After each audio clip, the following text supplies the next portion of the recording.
Your Monstera is probably dying right now and you have no idea. The most popular houseplant in the world is also the one people kill the fastest. And it almost always comes down to one simple mistake. Today, I am going to show you exactly how to keep your Monstera alive and thriving. We will cover watering, light, soil, the right pot, feeding, pruning, repotting, whether it is safe for your pets, and how to fix every common problem. By the end of this video, your Monstera will be unstoppable. Let us start with what this plant actually is. The Monstera deliciosa comes from the tropical rainforests of southern Mexico and Central America. In the wild, it climbs giant trees and can grow up to 70 feet tall. Those famous holes in the leaves are called fenestrations.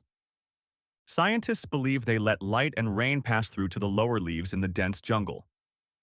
The name actually means delicious monster because in the wild it grows a fruit that tastes like a mix of banana and pineapple. But inside your home it almost never fruits, and that is completely normal. Now let us talk about light, because this is where everything begins. Your Monstera wants bright indirect light. Picture the soft, dappled sunlight that filters through a rainforest canopy. The perfect spot is a few feet away from an east or west-facing window. If the light is too low, your plant grows slow and leggy, with small leaves and no holes. If the light is too harsh and direct, the sun will scorch the leaves and leave pale, burned patches.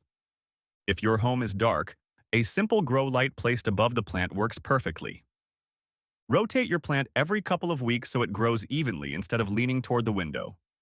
Next is watering, the #1 killer of this plant. Forget watering on a fixed schedule.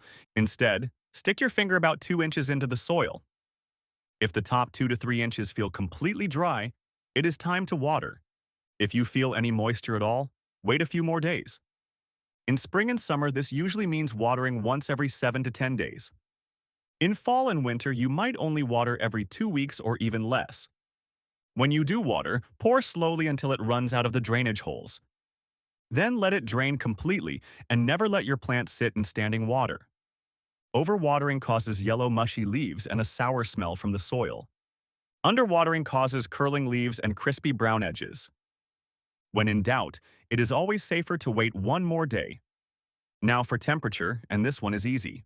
Monstera thrives between 65 and 85 degrees Fahrenheit, which is about 18 to 29 degrees Celsius.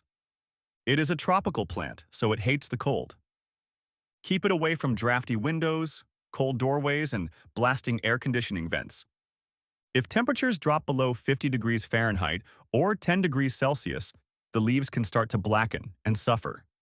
Warm and steady is exactly what this plant loves. Let us talk about soil, because the wrong soil ruins everything. Monstera needs a chunky, well-draining mix that lets air reach the roots. Standard potting soil on its own is way too dense and holds far too much water.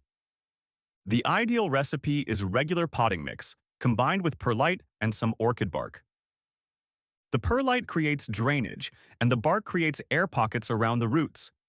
You can also buy a ready-made aeroid mix, which is designed exactly for plants like this. Good soil is the difference between a plant that rots and a plant that thrives. Now the pot, which matters more than most people think. Always choose a pot with drainage holes, with no exceptions. A terracotta pot is a fantastic choice because it breathes and helps the soil dry out evenly.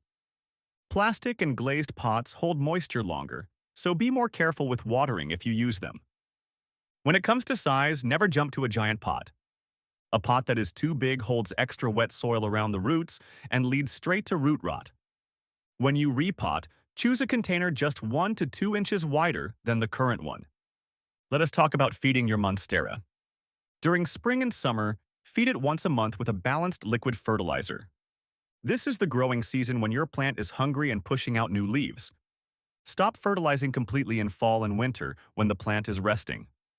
Be careful because too much fertilizer will burn the roots and turn the leaf tips brown. With feeding, a little goes a long way. Now let us cover pruning and trimming. Pruning keeps your Monstera healthy, full, and under control. Always use clean, sharp scissors or shears and wipe them down before you cut. Remove any leaves that are yellow, brown, dead, or damaged by snipping them at the base. If your plant gets too tall or leggy, cut the stem just above a node to encourage new growth. A node is the small bump on the stem where leaves and roots emerge. You will also notice thick aerial roots growing from the stem, and these are totally normal. You can tuck them into the soil, guide them onto a moss pole, or gently trim them. One quick tip: wipe the big leaves with a damp cloth once a month so dust does not block the light. Now let us talk about repotting. Repot your Monstera every 1 to 2 years, or when you see roots poking out of the drainage holes.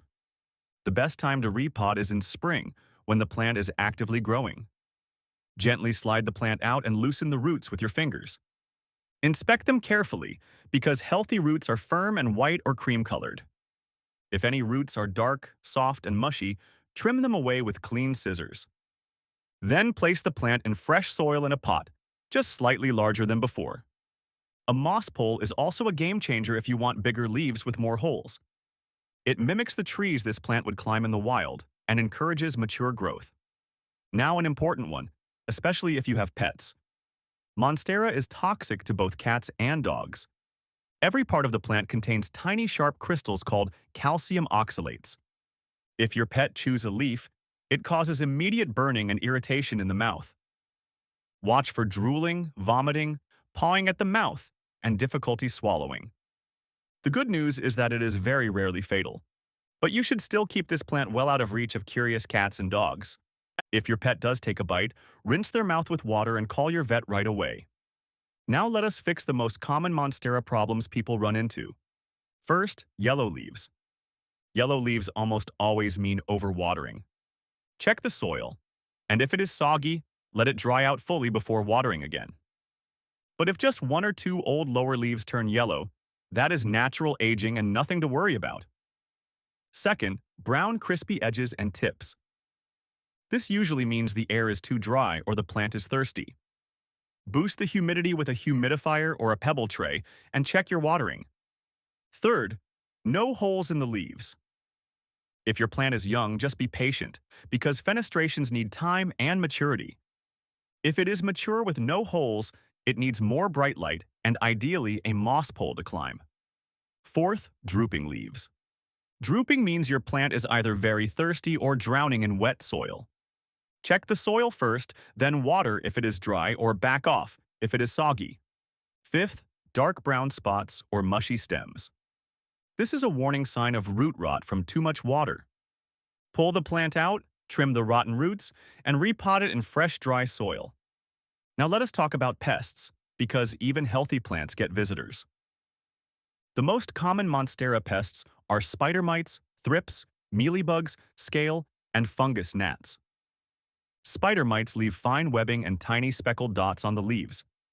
Thrips cause silvery scarring and distorted new growth. Mealybugs look like little white cottony fuzz tucked into the stems. Scale shows up as small brown bumps along the stems and leaves. Fungus gnats are tiny black flies, and they are a sign your soil is staying too wet. For most of these, wipe the leaves and spray with neem oil once a week until they are gone. For fungus gnats, let the soil dry out more and use yellow sticky traps. Always check the undersides of leaves, because that is where pests love to hide. And that is everything you need to grow a thriving Monstera. Remember the 2 golden rules. Only water when the top few inches of soil are dry and give it bright, indirect light. Get those 2 right, and this plant will reward you for years. If this helped you, drop your plant questions in the comments below. Give this video a like and subscribe for a brand new plant care guide every single week. Thanks for watching, and I will see you in the next one.